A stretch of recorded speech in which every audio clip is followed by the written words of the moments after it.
Should you join a team or be a solo agent? That's what we're going to talk about quickly. Hey, I'm Mark Gant with eXp Realty. I run a team myself, and I've been in real estate for over 26 years.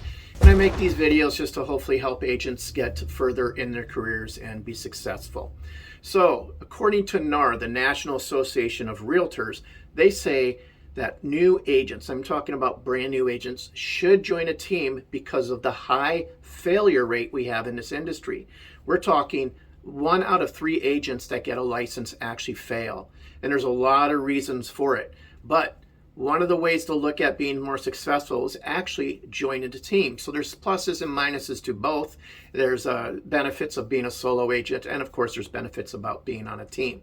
So let's talk about being a solo agent first. If you're a very motivated individual and you're at a brokerage that has a lot of good training, hands-on training, and you're good at absorbing that information and using it, then the solo agent will be fine for you. Also, you want to make sure you start working on a database.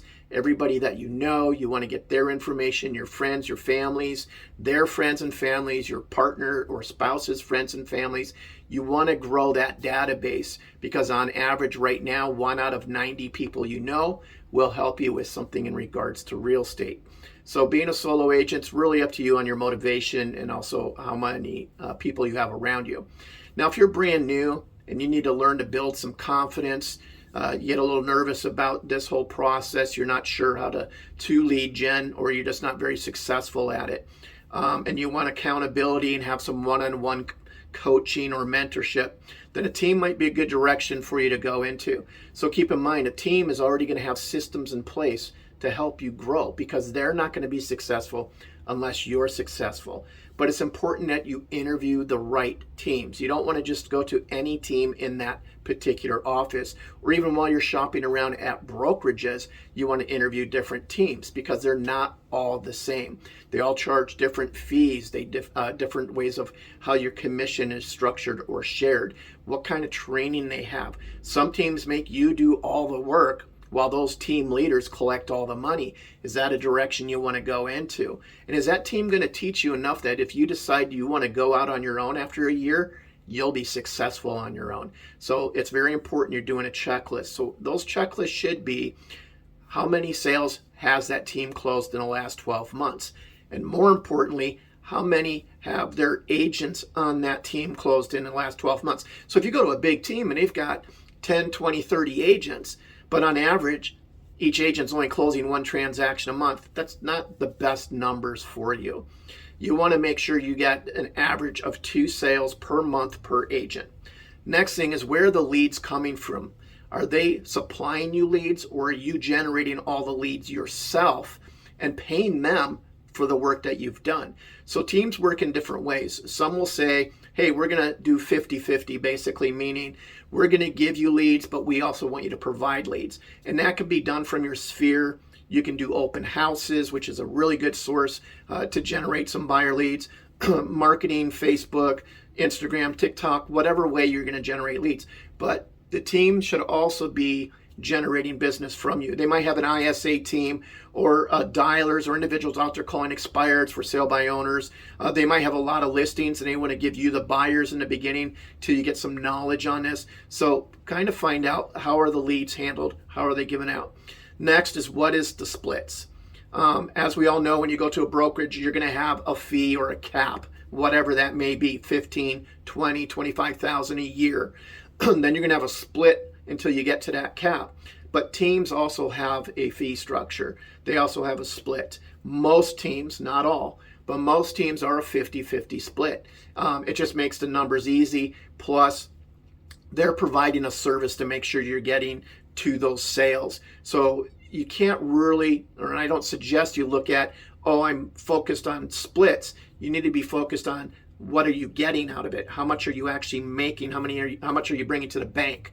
So if they're bringing you 2 or 3 transactions a month that you're being paid on, splits shouldn't be such a big deal because you would have never got that on your own anyways.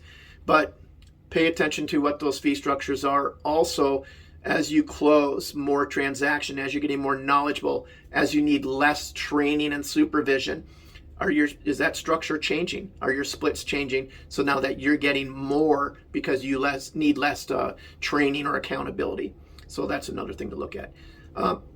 Also, culture. What is the culture in that team like? Is everybody happy? Are they getting along? Do they have each other's backs? If somebody goes on vacation, is there somebody there to back that person up? Is there back end people, ISAs making calls to clients? Is there staff assistants doing the same thing? Transaction coordinator helping with all the paperwork. The idea is that you're spending more time either showing houses, writing contracts, listing homes, or spending time with the family, and less time doing all the back end work, which is all the paperwork, the follow-ups and things of that nature. So you want to know what the structure of that team has, so you have that knowledge to make sure it's going to be a good fit. You also want to talk to other members on that team. Don't make it all about just the interviewer, the team leader. What are other agents doing on that team? Are they brand new? Are they experienced? Are they finding success? What are their likes and dislikes, if they're even willing to share that? Because that'll help you make that decision down the road. You want to make sure you have a good culture. Like I said, you want to make sure it's a place you're going to enjoy working at every single day. The other thing is, what is the accountability? What do they expect from you? Will they allow a part-time agent because maybe you're working another job until you start having an income from real estate? Or are they only full-time agents? Are they only going to give you buyers and not teach you how to do listings? So you kind of want to make sure what's being there for yourself. But what's in it for you? What's expected of you from that team? That's very important to know, because a lot of agents, they join a team, they just don't know what's expected of them, and then they find out and then they quit because they didn't know that. So are they expecting a certain amount of hours from you a day or a week? Lead gen, doing open houses, reaching out to Sphere, working their database. What do they expect from you? Make sure that's in writing, or you have knowledge of it before you do anything else.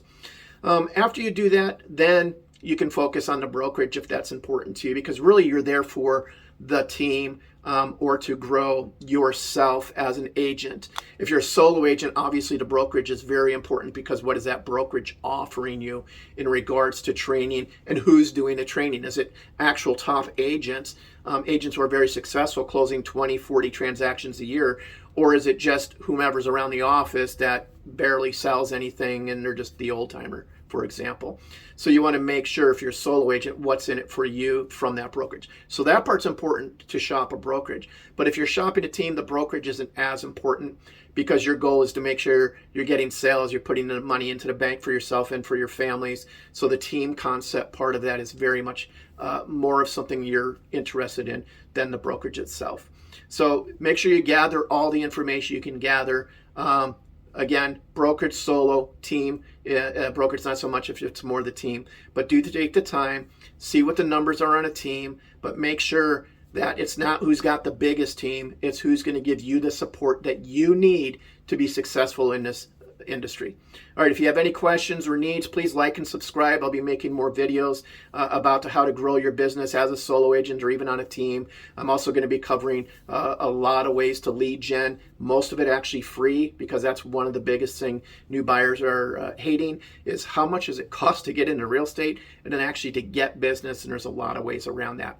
All right, everybody have a great year, and if you need anything, post something below. All right, take care. Have a good one.